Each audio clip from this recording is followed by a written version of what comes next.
Okay, so what's a uniform way you can get through these mixture problems?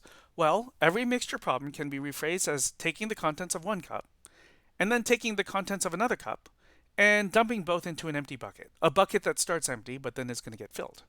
Since the concentration equation must be applied to each container, right? That concentration equation is amount solution times concentration of acid equals amount acid.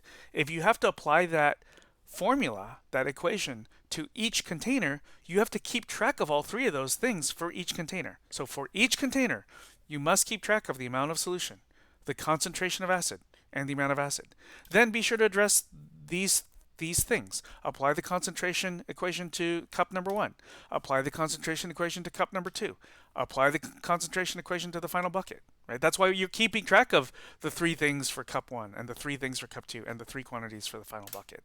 But also apply this. The amount of solution in the bucket is the amount of solution in cup one added to the amount of solution in cup two, and the amount of acid in the bucket is the amount of acid in cup one added to the amount of acid in cup two. If you do those five things, and I know it sounds like a lot, well, it is a lot, but keep in mind that three of them are apply the formula to each container separately, and then otherwise it's the amount of solution adds up and the amount of acid adds up. And both of those I hope make sense based on the M&Ms thing that we did.